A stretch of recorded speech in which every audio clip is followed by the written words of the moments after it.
Hoy iniciamos una exploración, yo diría que fascinante. Vamos a abordar un tema que nos toca de cerca, el edadismo, pero desde un ángulo que quizás sorprenda un poco, la neurociencia. Mm, Tenemos como base un material muy interesante de Ronald Echeverría, en concreto un artículo titulado ¿Qué te dicen las neuronas espejo a tu subconsciente?, que, bueno, forma parte de su libro Reescribiendo el edadismo. así es. Y lo que Echeverría plantea es una perspectiva, digamos, complementaria a la visión puramente social del edadismo, ¿no? Ajá. Propone que para entender las raíces de este fenómeno, bueno, podríamos mirar hacia la teoría del cerebro triuno, un modelo, hay que decirlo, sobre la evolución del cerebro, Un modelo, claro. y también hacia el funcionamiento de las neuronas espejo. Entonces, nuestra misión hoy es precisamente esa, ¿no? Adentrarnos en esa conexión que propone el autor. A ver cómo es posible que estructuras cerebrales, procesos neuronales, puedan influir en algo tan complejo como los estereotipos, los prejuicios, la discriminación por edad, todo eso que define la OMS. Exacto. Suena intrigante, ¿verdad? Vamos a analizarlo. Vamos allá. Echeverría arranca con una pregunta potente, casi una interpelación, diría yo. Nos invita a reflexionar sobre si nuestras acciones cotidianas, quizás sin darnos cuenta, están replicando discriminaciones. Mm. Discriminaciones basadas en estereotipos, en emociones. Plantea algo así como, oye, ¿qué están reflejando nuestras neuronas espejo sobre cómo tratamos a los demás? Por ejemplo, en el trabajo. ¿Somos íntegros o estamos, bueno, inconscientemente participando en la discriminación? Exacto. Y esa reflexión sobre la integridad, sobre lo que reflejamos, es como la puerta de entrada para introducir el modelo del cerebro triuno. Claro. Echeverría utiliza este marco conceptual para intentar desglosar la naturaleza del edadismo que describe la Organización Mundial de la Salud. Esos 3 puntos. Los estereotipos, o sea, la forma en que pensamos respecto a la edad. El pensar, Ujú. Los prejuicios, cómo nos sentimos respecto a ella. el sentir, Y la discriminación, cómo actuamos en consecuencia. pensar, sentir, actuar. Vale. La idea central que explora es que estos 3 cerebros evolutivos, el reptil, el límbico y el neocórtex, aunque, claro, están interconectados, tendrían funciones predominantes que podrían, digamos, mapearse a esas 3 dimensiones del edadismo. Entendido. Es un marco interesante para entender las capas del problema. Si seguimos esa lógica evolutiva del modelo, empezamos por el más antiguo, el cerebro reptil. Según este modelo, sí, es el más primitivo. Se le atribuyen los instintos básicos de supervivencia: luchar, huir, alimentarse, reproducirse. O sea, decisiones que emanarían de aquí serían automáticas, viscerales, totalmente fuera del control racional consciente. Ajá. Y Echeverría sugiere que el miedo profundo a la edad, tal vez por su asociación inconsciente con la decadencia, el fin, la muerte, bueno, podría activar esta parte del cerebro. Ostras, un miedo tan básico influyendo en cómo vemos a la gente mayor. Esa es la hipótesis que plantea, sí. Sugiere que cierto tipo de edadismo, sobre todo ese que parece más irracional, ¿no?, más difícil de justificar con argumentos lógicos, pues podría tener raíces en este miedo instintivo. Como una alerta primitiva. Algo así como una especie de alerta primitiva ante un supuesto peligro que se percibe en la vejez. Un eco de mecanismos de supervivencia ancestrales que hoy pues estarían mal dirigidos, ¿no? Entiendo. Y aquí, quizás, las neuronas espejo podrían jugar un rol al hacernos mimetizar comportamientos grupales que percibimos como seguros, aunque en el fondo sean discriminatorios. Echeverría da un ejemplo muy gráfico del mundo laboral, ¿verdad? Basado en su experiencia como reclutador. Sí, Menciona esa política no escrita, pero a veces palpable en algunas empresas, de evitar contratar a personas mayores de 45 años. Y las justificaciones superficiales suelen ser del tipo, son difíciles de adaptar o no encajan con la cultura joven de la empresa, esas cosas. exacto. Pero él sugiere que debajo de eso podría haber algo más profundo. Justo. Sugiere que podría subyacer un miedo más básico, casi reptiliano, si usamos los términos de este modelo, a alterar el status quo. Miedo al cambio. Miedo a introducir un elemento que se percibe como diferente o disruptivo. Entonces se priorizaría la sensación de seguridad del grupo existente, la comodidad de lo conocido, por encima de la evaluación objetiva de las competencias del candidato. Vaya. Es como si un instinto de protección grupal, pero malentendido, llevara a excluir por edad. Resulta chocante pensar que una decisión de contratación pueda verse influenciada por un impulso tan tan primario. Es una interpretación provocadora, desde luego. Apunta a que no siempre se elige al candidato más apto según criterios racionales, sino aquel que genera una menor sensación de amenaza o de incomodidad para el sistema existente. Claro. Esta preferencia por la estabilidad percibida podría ser, según la lectura de Echeverría, una manifestación de esa influencia, digamos, reptiliana en el proceso. Vale, tenemos el instinto. ¿Cuál sería el siguiente nivel? Siguiendo con el modelo, el siguiente nivel evolutivo sería el cerebro límbico.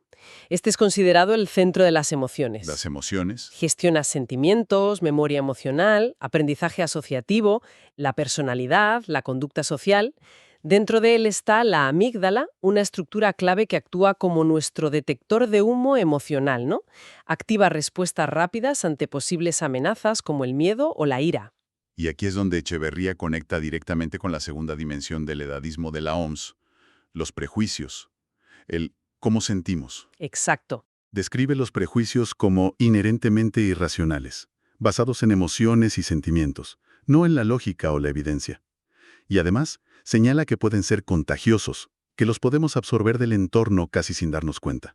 Precisamente, el sistema límbico sería el protagonista aquí. Un estereotipo cargado emocionalmente, como el ejemplo que da Echeverría, la gente mayor es lenta y terca.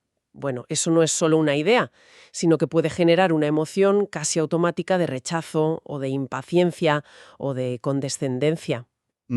Estos sentimientos pueden nacer de experiencias personales, claro, pero muy a menudo, según Echeverría, son asimilados del ambiente social y cultural que nos rodea. Y las neuronas espejo, porque en el título del artículo les da mucho peso. ¿Cómo encajan aquí, en la parte emocional? Aquí es donde Echeverría las sitúa con más fuerza.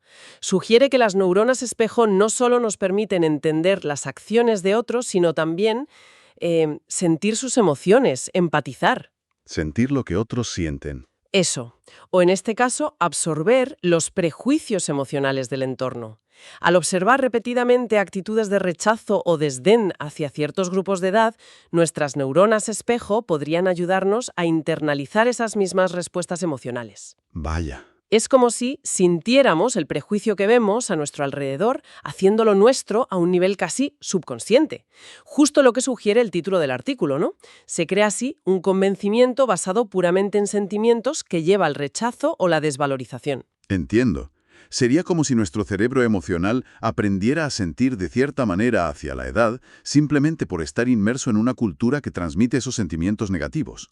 Eso es. Y esto lleva a lo que Echeverría llama cosificar. Es así. Exacto. Esos sentimientos y emociones asimiladas, producto de vivencias, pero sobre todo de influencias sociales, llevan a expresar prejuicios. Y estos prejuicios funcionan como etiquetas. Lento, terco, obsoleto. O por el otro lado, irresponsable, inmaduro. Etiquetas simplistas. Claro, etiquetas que simplifican y deshumanizan.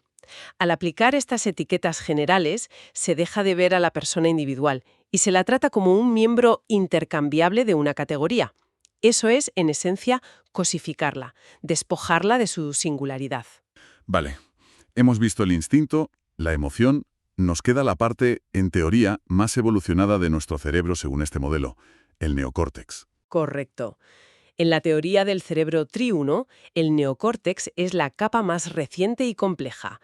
Es la sede del pensamiento abstracto, el análisis racional, el lenguaje, la planificación, la autoconciencia y lo que llamamos inteligencia emocional. La razón. La capacidad de entender y gestionar nuestras emociones y las de los demás. Idealmente, aquí es donde deberían tomarse las decisiones ponderadas y objetivas. Por ejemplo, en un proceso de selección de personal basado en competencias.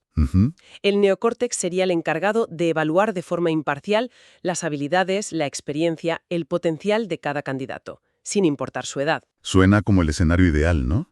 Evaluar con la razón, basándose en hechos. Pero, ¿qué ocurre en la realidad según la perspectiva de Echeverría? ¿Logra el neocórtex imponerse siempre? Pues, según la visión que presenta Echeverría, lamentablemente, a menudo no es así.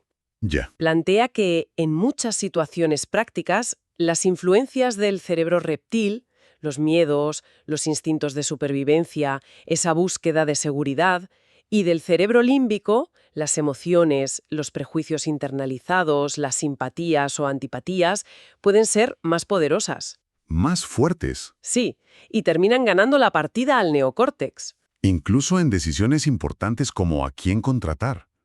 ¿De verdad? Sí, sugiere que incluso decisiones cruciales pueden acabar basándose en corazonadas, sentimientos intuitivos, miedos difusos o simpatías personales, factores que son muy difíciles de medir o de justificar objetivamente. Claro.